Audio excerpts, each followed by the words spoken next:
Good morning, friends. Today I picked the story Arthur's Thanksgiving by Marc Brown. Since I will not be with you next week for Thanksgiving, I wanted to do it a little bit early so I could celebrate with my St. Joe's friends.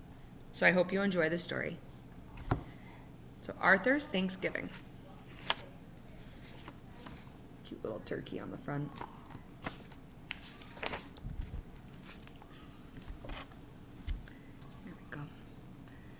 Arthur's class was so quiet, you could hear a pin drop.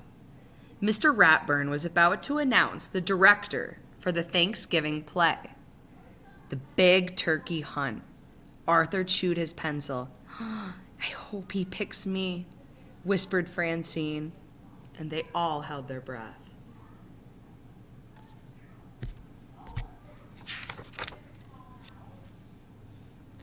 I've chosen Arthur to direct the play, said Mr. Ratburn, and he handed Arthur the script. Me? The director? Said Arthur. Oh, no, grumbled Francine. This is going to be a disaster.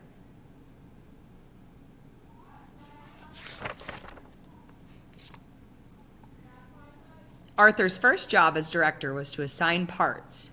The narrator would have the most to say, but the turkey, which is the symbol of Thanksgiving, had the most important role of all.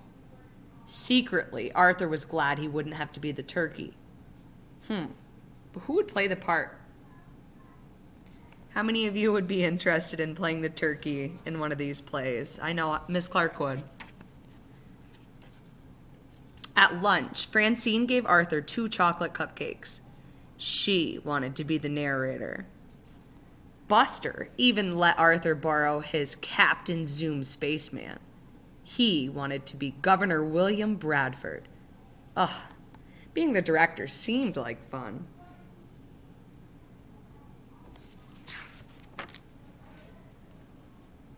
Arthur thought Francine would make a good turkey. Never, said Francine. I want to be the narrator. Besides, I have the loudest voice. No doubt about that. Francine would be the narrator.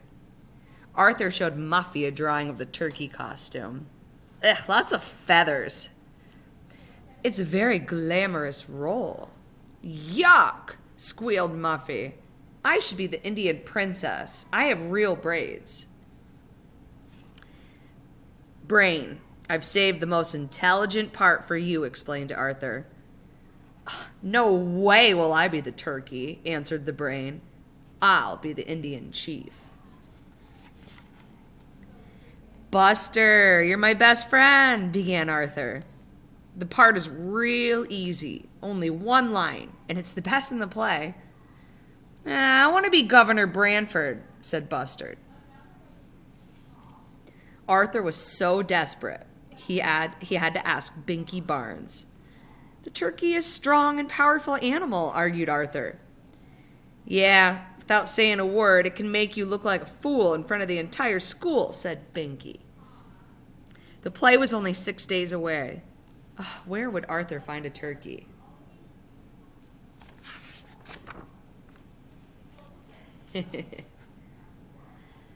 Arthur knew he could count on his family. I'd love to be the turkey, said his father, but I have a dentist appointment that I don't want to miss. The world is full of turkeys, joked his mother. You should be able to find one. I wouldn't be caught dead in that outfit, said his sister DW. I think it's kind of cute.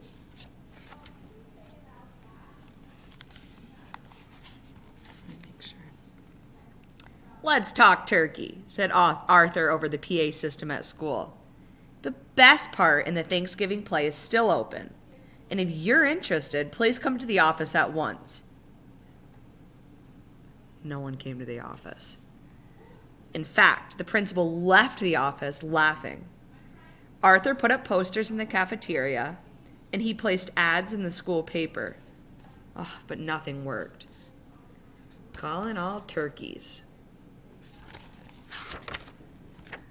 Arthur had other problems too. Muffy complained about everything. I should be the narrator. My parents are paying for the cast party, she whined. Francine would not take off her movie star glasses. Oh, she's feeling herself. They're good luck, she explained. But she was having a hard time seeing what she was doing. Then Buster couldn't remember his lines. In 1620, he recited, we sailed to America on the cauliflower. Buster's a silly guy. And then the rehearsals went from bad to worse. When the Pilgrims and Indians decided to celebrate their friendship, said Francine, they began to hunt for a turkey. We cooked beans and pumpkin pies, whispered Sue Ellen. And the Pilgrim men went off to hunt for a turkey. We made cornbread and picked cranberries, said Muffy. And the Indian braves went on their own turkey hunt. Then it was time for Francine to present the turkey. When the Indians and Pilgrims finally found a turkey, she began, there was great rejoicing. Today, when we think of Thanksgiving, we think of turkey. She glared at Arthur. Don't worry, Arthur promised. I told you I'd find a turkey in time. Do you have any guesses who our turkey's going to be? Let's see. Oh, no. Yeah. At the last resort, Arthur decided to rent a turkey. But that wasn't such a good idea. That means he rented a real-life turkey to bring into the show. If you don't get a turkey by tomorrow's performance, said Francine, I quit. And everyone agreed. No turkey, no play.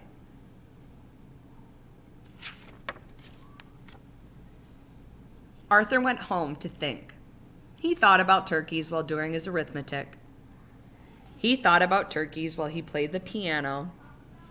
And he thought about turkeys while he and DW did the dishes. Boy, said DW, if you want something done right, you're just going to have to do it yourself.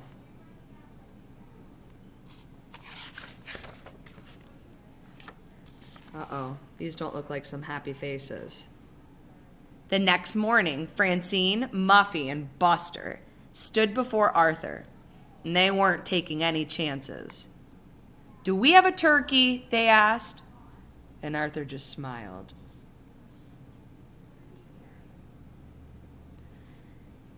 The whole school filled into the auditorium. Ooh, said the kids when the lights went out. Shh, said the teachers as the curtains went up. The performance is about to begin.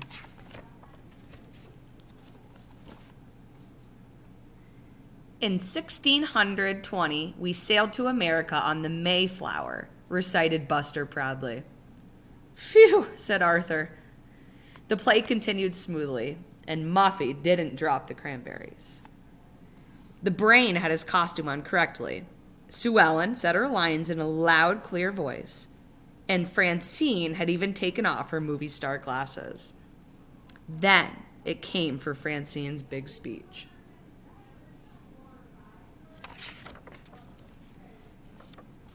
She crossed her fingers and began.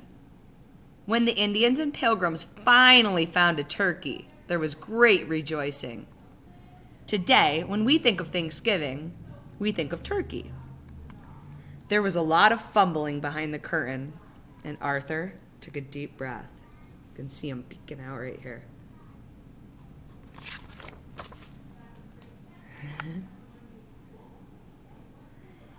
He walked on stage, and as soon as he did, the audience began to laugh. Arthur turned bright red. This was going to be even worse than he had thought it would be. The turkey, Arthur began, is a symbol of togetherness and thanksgiving, said a chorus of voices behind him. So what happened, friends, is Arthur got super nervous when he went out on stage, and the other members that were in the cast ended up helping him out, which was very kind of them. Arthur turned around and smiled. I guess Mom was right. The world is full of turkeys. Okay, turkeys, all together now. Let's hear the last line loud and clear.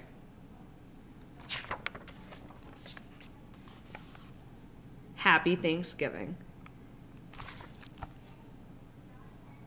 And that was it. I hope you enjoyed my story.